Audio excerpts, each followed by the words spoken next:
Scroll చేయొద్దు. మీకోసం ప్రార్థన చేయాలని ఆశపడుతున్నాను. ఈ ప్రార్థన కేవలం నీ కోసమే. ప్రార్థనలో ఏకీభవిస్తావా? మహోన్నతుడా, పరిశుద్ధుడా, ప్రేమ కలిగిన మా దేవా, నీ ఘనమైన నామమునకు వందనములు. ఏమిచ్చినా కూడా నీ రుణము మేము తీర్చుకోలేము తండ్రి. ఈ రోజంతటిలో కూడా నీవు మమ్మల్ని కాపాడి నీ ప్రేమ చేత, నీ కృపచేత మాకు ఏది అవసరమో అది అందించావు. మాకు ఆహారం ఇచ్చి మమ్మల్ని పోషించిన దేవుడవు తండ్రి.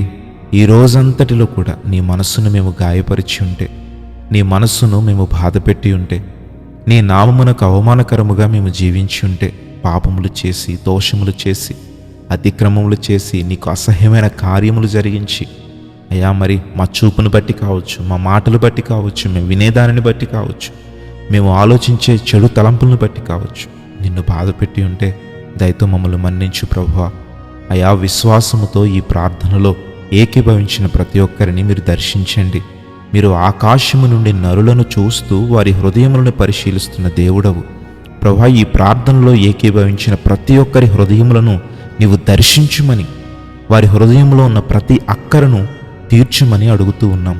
అనేక మంది ప్రభువా నీ సన్నిధిలో కన్నీరు విడుస్తున్నారు.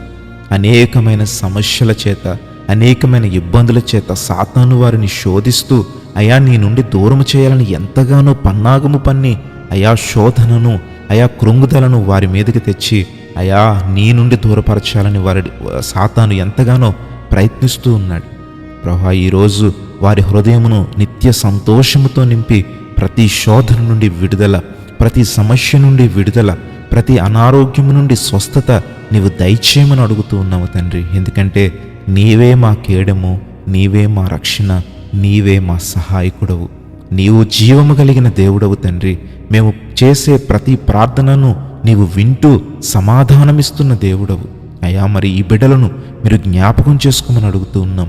కొంతమంది గృహాలు కట్టుకుంటూ మధ్యలోనే ఆగిపోయిన పరిస్థితులు, కొంతమంది అప్పులు తీర్చలేక ఆత్మహత్యల వరకు వెళ్తున్న వారు కూడా ఉన్నారు ప్రభువా. కొంతమంది అనారోగ్య సమస్యలతో నేను జీవితాంతం ఇలానే ఉండాలా అనే ఒక కృంగుదలను కలిగి ఉన్నారు ప్రభువా. ఈరోజు మరి ఈ ప్రార్థనలో వారు ఉంటే ప్రభువా, ఇప్పుడే వారి గురించి అయినా మేము నీ సన్నిధిలో ప్రాధేయపడుతున్నాం.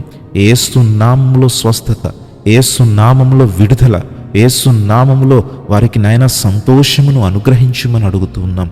నాయన ఏకీభవించిన ప్రతి ఒక్కరిని దర్శించి నీ కృపచేత ఆదరించుమని, నేను చేసిన నా ప్రార్థనను దేవుడు అంగీకరించి నాకు సమాధానమిచ్చాడు అనే ఒక గొప్ప సాక్షిగా వారిని మలుచుకోమని, ప్రతి ఒక్కరిని దీవించి ఆశీర్వదించి జీవితకాలమంతయు నీ కృపాక్షేమముల చేత నింపుమని యేసు నామములో అడుగుచున్నాము తండ్రి.